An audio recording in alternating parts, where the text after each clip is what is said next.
আমরা প্রত্যাশা করি সকল অশুভ বিনাশ হোক, সকলের কল্যাণ হোক, শুধুমাত্র মানুষের নয়, জগতের সকল প্রাণীর সব কল্যাণ হোক, পৃথিবীতে যুদ্ধের অবসান হোক এবং সকল শুভই আমাদের একমাত্র প্রত্যাশা এবং সকল মাঙ্গলিক প্রত্যাশা রেখেই আবারও সবাইকে শুভেচ্ছা জানাচ্ছি। আশা করি আজকে সারাদিন আমরা যেভাবে চেয়েছিলাম, যেভাবে সুন্দর করে উদযাপন করতে চেয়েছিলাম সেভাবে যেন উদযাপন করি এবং সারা বছর একটা নতুন বছর শুরু হতে যাচ্ছে, সারা বছর যেন আমাদের আজকের মতনই সুন্দর কাটে।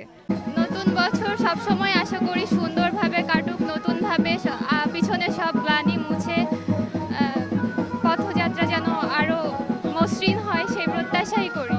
খুলনা বিশ্ববিদ্যালয় থেকে আমাদের বৈশাখী শোভাযাত্রা শুরু করেছি।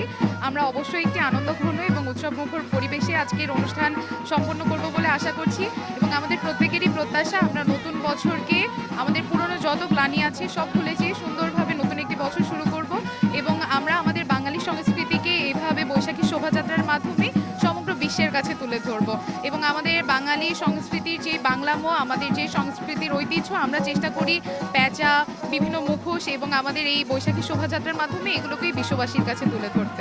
আসলেই চাবো যে সবারই আনন্দদায়ক হোক, অনেক ভালো হোক, পিছনে যত কিছু আমাদের খারাপ সময় গেছে সব কিছুকে ফেলে এসেছি। আর সকলকে শুভ নববর্ষের শুভেচ্ছা।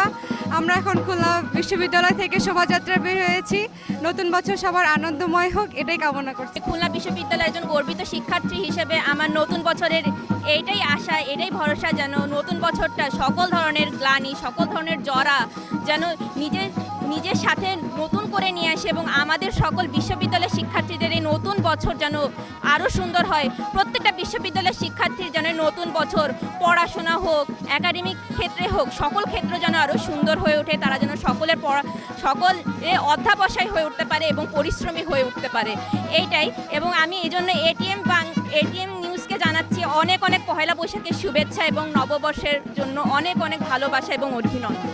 বছর দেখতে চাই যে আর কোনো অশান্তি না আসুক দেশটা খুব ভালোভাবে চলুক, শান্তি থাকুক, আগের যত গ্লানি ছিল সব কিছু মুছে যাক, এই বছর শান্তি হয়ে ফিরে আসুক এই দেশ।